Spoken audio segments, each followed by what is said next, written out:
Bom, o Brasil inteiro acompanhou, inclusive em muitas partes do mundo, jornais, emissoras de televisão, de rádio, internet. Houve divulgação sem parar do que aconteceu no Rio de Janeiro, lá no Jacarezinho. Afinal, 25 pessoas morreram, incluindo um policial militar. E vale notar que só em 2021, nós ainda estamos no começo de maio, né? Primeira semana de maio. E de janeiro para cá, 28 policiais morreram em ações parecidas. Não estamos falando de policiais que morreram de causas naturais, policiais que morreram quando estavam ali em traje civil e foram vítimas de tentativa de assalto, de troca de tiros. Não. Em ações oficiais, 28 policiais foram mortos. É um número muito alto. O Brasil, de certa maneira, perdeu o contato com a realidade que esses números expressam, né? Os números vão sendo repetidos, banalizados. E nos últimos anos falamos de 60 mil assassinatos por ano, 70 mil assassinatos por ano, como se fosse algo ordinário, normal, banal. E de fato houve banalização dos números, mas não da realidade. A realidade é duríssima, é cruel, é anormal para uma sociedade como a brasileira. Não há um estado de guerra. Não há um confronto entre estados, não há guerra de secessão, não há guerra com países vizinhos. Mas há uma guerra interna que não é chamada assim, mas que tem muitos elementos de guerra. E é bom lembrar que o policial morreu e outros 27 morreram de janeiro para cá, então são 28 policiais mortos, porque eles têm encontrado uma resistência muito bem armada nessas operações. Mas há um problema crucial. Os combates dessa guerra acontecem no meio urbano, acontecem num local onde há casas grudadas em casas, onde há crianças, onde há mulheres, onde há idosos, onde há, enfim, inocentes, onde há pessoas que nada têm a ver com a situação. Pelo contrário, são vítimas diárias da situação. Não nos serve de maneira nenhuma, se queremos de fato iniciar o caminho da solução do problema, porque estamos muito longe de solucionarmos, muito longe, muito longe. As leis são inadequadas, as decisões do judiciário são inadequadas. O ambiente todo é inadequado para uma solução. É preciso construir uma solução. Isso passa pelo Congresso Nacional, que faz as leis. Isso passa pelo Judiciário. Isso passa pelo respeito à Constituição. Sempre tem de haver, até que tenhamos outra melhor que esta. Mas a que temos está aí e ela deve ser o parâmetro para ações legais, ações do Estado. E estamos muito longe. Mas o fato é que é preciso começar. E não vamos começar, e por isso eu disse não nos serve, aquelas duas análises ou tentativas ou abordagens, porque não há análise alguma nessas coisas, essas duas abordagens, né? Aquela que imagina simplesmente uma ação devastadora das forças do Estado, atravessando tudo, passando por cima de tudo que houver pela frente, independentemente de inocentes serem atingidos. Essa não é a abordagem racional, não é a abordagem justa. E, por outro lado, também não nos serve aquela abordagem de que a polícia é vilã, de que a polícia é sempre culpada, e muita gente que não conhece os fatos de ontem e não tem a menor ideia do que é a realidade em algumas regiões do Brasil, isso não é só Rio de Janeiro, não. Muita gente tem dito, olha o Rio de Janeiro, isso é o Brasil. Aliás, os índices de criminalidade, e não estou falando aqui de roubo de carteira, roubo na feira, estamos falando de assassinatos e chacinas, coisas pesadas. Ele tem sido muito alto em várias capitais brasileiras, em cidades do interior, em Maceió, no Recife, em Fortaleza, em Belém, em Brasília, naquelas cidades satélites de Brasília, aquilo que está ao redor da protegida capital. E claro, em São Paulo, em Porto Alegre. Porto Alegre tem convivido com problemas seríssimos, inclusive muitos derivados do tráfico de drogas. Então não é só o Rio de Janeiro.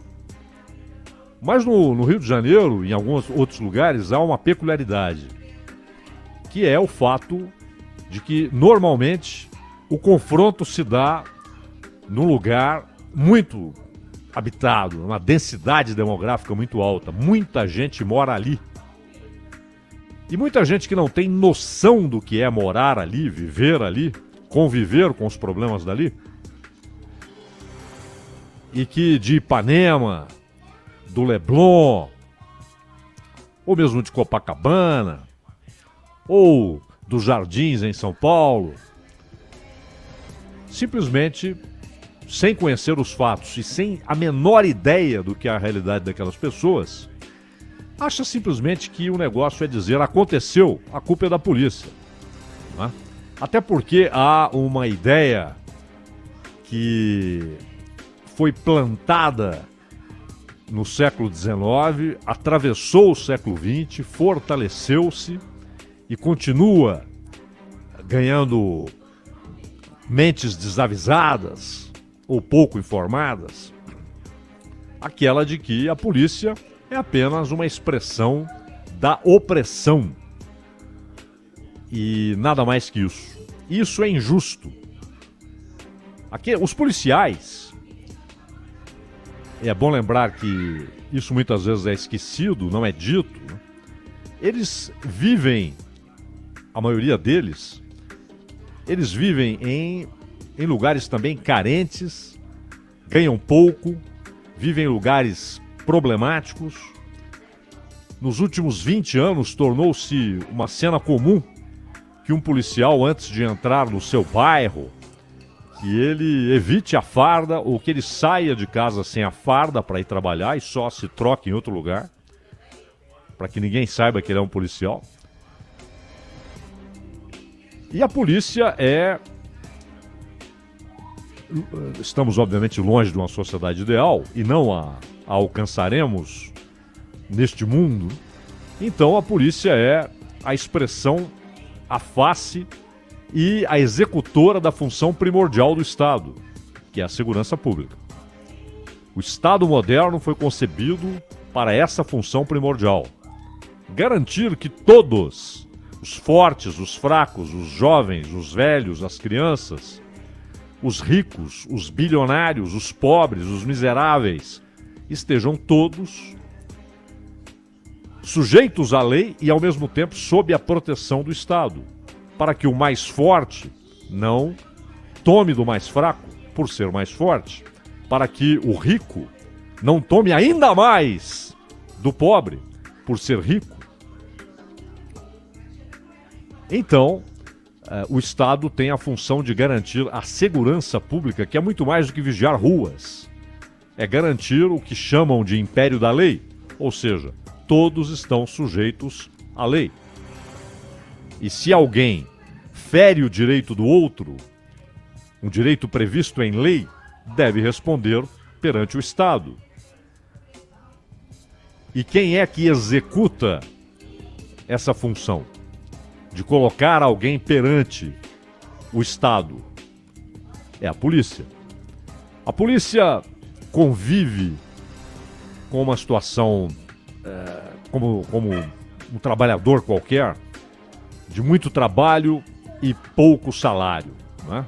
Os policiais ganham mal. Aliás, o estado mais rico do país, que é São Paulo, tem salários baixíssimos em comparação com outros estados. E eles estão no dia a dia, no confronto com essa situação de guerra silenciosa, enfrentando muitas vezes armamentos que eles não têm. E ao mesmo tempo, há o problema da situação toda, e aí da maneira como cada um lida com as situações, né? Há muitas vezes o risco da contaminação. Alguns policiais de repente percebem que o crime paga mais, rende mais e se envolve com aquele ambiente. Então, essa é uma realidade terrível. Não acontece só num país pobre ou remediado como o Brasil, mas mesmo nos Estados Unidos. Aliás, há filmes antológicos e livros antológicos mostrando isso. Mas esses policiais do combate, os policiais das operações, que são operações militares, né? Eles, quando operam, tem um sujeito ali que pegou alguém como refém. Isso é um tipo de operação. Outra coisa é entrar num lugar naturalmente fortificado e ser recebido a bala. E não bala de 22, como ocorria antigamente, até que o sujeito se rendesse. Mas bala de fuzil. Ontem eles encontraram, inclusive, naquilo que foi descoberto pela polícia ali, um projétil de canhão, né? Canhões modernos, né? Que podem derrubar uma aeronave com seus tiros. E então eles vão como se fossem para uma guerra. Encontram uma situação de guerra, mas em terreno urbano, com alta densidade populacional. E aí é preciso todo o cuidado, porque muitas vezes a presença policial é fundamental, mas a ação pode ser abortada se você percebe que há inocentes correndo risco. Nós nos lembramos aqui o tempo que o Estado Islâmico conseguiu resistir, sendo atacado pelas duas maiores forças militares da história da humanidade, os Estados Unidos e a Rússia. Por que eles resistiram? Porque os Estados Unidos e a Rússia não queriam colocar seus soldados em terra. Então, era só ação com avião, helicóptero. E o que faziam os extremistas, os terroristas do Estado Islâmico? Eles ficavam em cidades, se misturavam com a população. E aí o ataque aéreo não ocorria. Porque se você atacasse, você mataria os terroristas, mas mataria os habitantes daquelas cidades. E por isso até os curdos e xiitas do sul do Iraque foram fundamentais no combate contra o Estado Islâmico, porque eles iam por terra, com a bota no terreno. E aí, no chão, casa por casa, eles iam enfrentando os muito bem armados extremistas do Estado Islâmico. Então, quando há a mistura do criminoso com a população inocente, é preciso pensar muitas vezes. Mas a situação é ainda mais complexa. Porque simplesmente deixá-los lá porque estão no meio da população significa, e hoje qualquer pessoa que queira se informar a respeito sabe disso, significa deixar aquela gente inocente à mercê dessas pessoas. Inclusive a polícia, com 10 dias de escuta, descobriu que moradores estavam sendo expulsos de suas casas, alguns estavam sendo assassinados e crianças recrutadas para algumas operações. E aí o sujeito ali que tinha família, ele, a esposa, o filho pequeno, de repente o filho dele era convocado a participar de ações do crime organizado. E ele não podia fazer nada. Isso é normal? Isso é natural? Isso deve ser deixado porque é assim mesmo? Ou seja, o Estado, que já é ausente naquela região, dos morros do Rio, ele simplesmente vai deixar as pessoas à mercê? Não, a lei não chega lá? O império da lei, como dizem, não atinge aqueles morros? E aquelas pessoas devem ficar sujeitas, já estão sujeitas a uma situação precária, já estão sujeitas à falta de comida, à falta de hospital, à falta de escola, à falta de água tratada, à falta de rede de esgoto. Já estão sujeitas ao Estado corrupto, incompetente.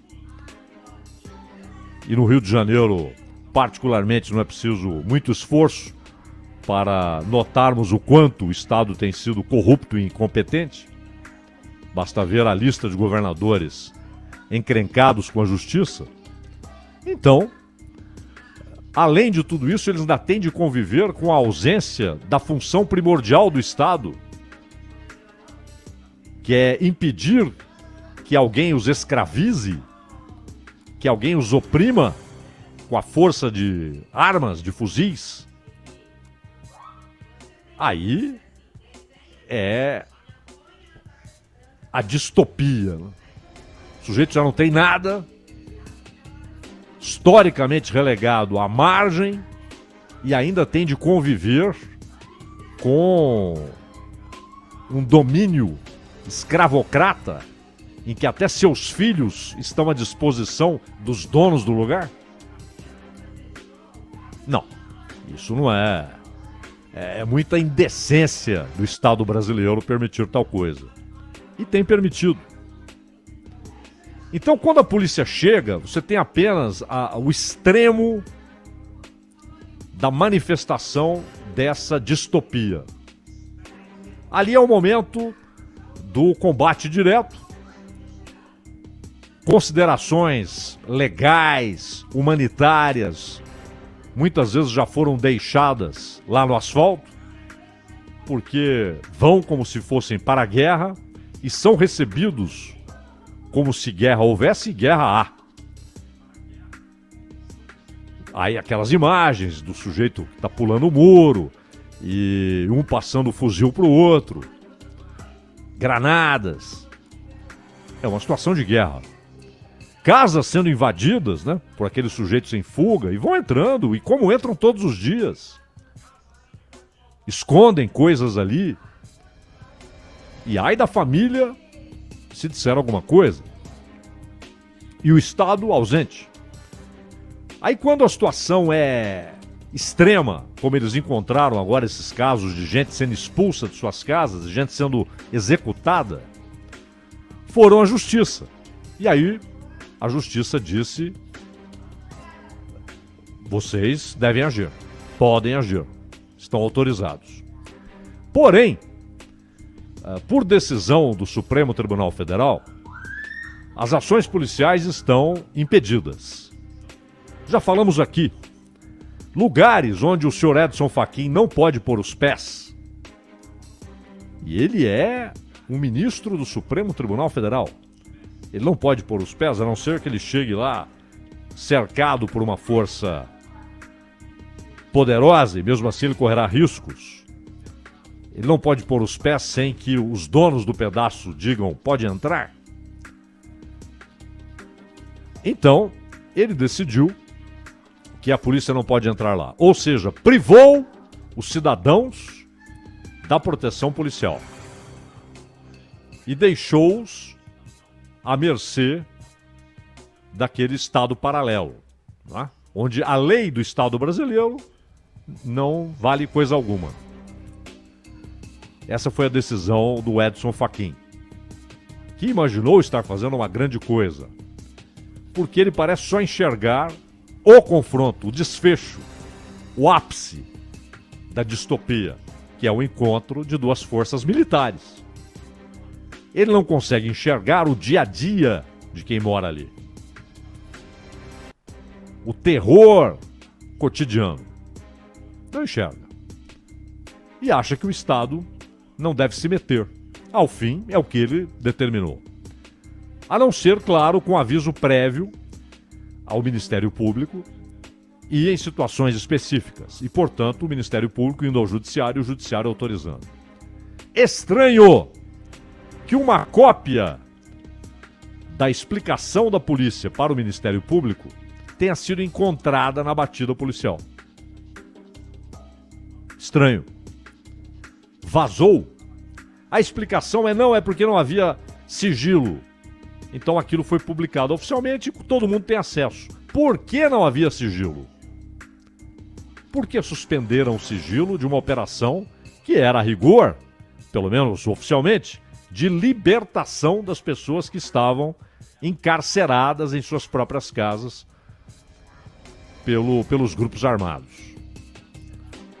A solução qual é? É simplesmente invadir com uma força militar tremenda, que não pode ser detida, e passar por cima de tudo? Claro que não. Porque isso vai provocar talvez centenas, talvez milhares de mortos. Inocentes. Gente que é vítima o tempo todo. Vítima dos donos do lugar, vítimas do Estado incompetente, vítimas de corrupção, vítimas de governos negligentes e indiferentes à situação dessas pessoas, vítimas das leis, que são uma porcaria, porque não resolvem o problema. Está provado, mais do que provado. Então não é vamos invadir e arrebentar com tudo. Não. É possível fazer isso? É. É justo? Não. É correto? Não. Porque inocentes serão atingidos. E lá permanecerá, para os sobreviventes, a mesmíssima situação de miséria. E o tráfico, que produz muito dinheiro, reaparece. Porque é uma atividade muito lucrativa. Vai reaparecer com outros e eles voltarão à mesma situação. A presença do Estado não é apenas a força policial bem armada chegando lá. Esse é o desfecho de um Estado incompetente. Ele não tem mais o que fazer. Ele errou em tudo, ele falhou em tudo, aí uma hora ele tem que dizer, vão lá. Mas esse falhar em tudo é que traz o problema. É preciso que o Estado esteja lá com os serviços públicos. Inclusive com a polícia, é óbvio. Mas com os serviços públicos. Com a escola, com o hospital, com o asfalto, onde couber asfalto, há lugares que nem devem ser asfaltados, que seria até pior, com água tratada, com esgoto, com assistentes sociais, com postos de saúde. Você muda o cenário. Muda. O que mudou Bogotá foi isto. Era preciso que o bem-estar chegasse. E onde há bem-estar, onde há socorro imediato para o doente, para a criança, onde há escola, você muda o ambiente. Vai erradicar o problema? Não. Mas você vai criar um ambiente que não é o natural daquele onde o crime domina inteiramente. Vai acontecer? É preciso começar, porque é uma longa estrada, não se faz da tarde para a noite. Depende do Congresso fazer leis decentes, depende do governo federal, depende do governo estadual, no caso específico do Rio, e de todos os governos, porque o problema se espalha em todos os estados brasileiros, sem exceção. Sem exceção. Do norte ao sul. Sem exceção, o problema está lá. Está, na verdade, em várias partes do mundo. Está na Califórnia, na riquíssima Califórnia. Por que não estaria aqui? Então, é preciso começar. Senão, será a incompetência de sempre, a ausência canalha do Estado a expressão clara de um Estado corrupto, incompetente, indiferente à situação dos mais pobres. E aí, vez ou outra, quando a situação já é insuportável, um juiz diz, podem ir. E aí vai a polícia, aí tem tiroteio, morrem policiais, morrem soldados do tráfico, morrem inocentes. Isso acontece toda hora e não é aceitável. Então, a operação em si deve ser discutida, saber exatamente se agiram com competência, com o cuidado necessário que representantes do Estado devem ter, tudo dentro da lei, tudo dentro da ordem judicial, como foi a resposta, denúncias de execução são reais, ou gente que mora ali é obrigada a dizer que houve execução, porque isso também acontece. A realidade é cheia de complexidade, sabe? Não é essa coisa simples. A gente ali que é obrigada a chegar e dizer houve execução. Mas também há casos em que há execução. Em que há execução. Ou seja, o sujeito já está sob custódia e é executado. Mas muitas vezes não há execução e as pessoas são obrigadas a dizerem que há execução. É tudo muito cruel. Principalmente para quem vive ali. Muito cruel. Então, a operação toda deve ser analisada, mas não basta simplesmente a gritaria contra os policiais. A polícia não é a vilã permanente que muitos querem desenhar, querem vender. Eu repito que esse é um discurso que nasceu no final do século XIX e que cresceu, não é? Como se combater a existência da polícia, como aliás uma parte grotesca, infantil, infanto-juvenil da esquerda americana tenta preconizar, né? Eles não querem a reforma da polícia, eles querem o fim da polícia. Quer dizer, uma utopia barata de quem provavelmente tem dinheiro para ter seguranças particulares ao redor. Quem mais sofre com a ausência da polícia ou com sua extinção ou seu desaparelhamento é exatamente a população pobre, que é oprimida de diversas maneiras o tempo todo. Então, a operação em si deve ser muito debatida, mas não basta a ONU, o sujeito da ONU, estou vendo aqui o que o Jamil Chad escreveu, em que alguma autoridade disse o seguinte, que claramente existe um problema. A ONU admite a existência de ações criminosas nas favelas. E admite que há um problema. Pô, mas isso sabemos há muito tempo. E não é um problema, é um gigantesco problema. É um enorme problema. E não será resolvido só xingando a ação, atirando metaforicamente nos policiais e na polícia e na corporação e na instituição, e nem ao mesmo tempo dizendo que a saída é um ataque maciço ali por terra, e no caso do rio, mar e ar. Né? Não é. Ou o Estado cria vergonha na cara, ou os governantes criam vergonha na cara e começam, porque isso é um longo processo, começam a agir, ou toda hora, em algum momento, nós teremos a manifestação do ápice da distopia, que é o confronto militar. Mas o confronto militar é apenas o resultado da incompetência, das leis ruins, negligência e da corrupção do Estado.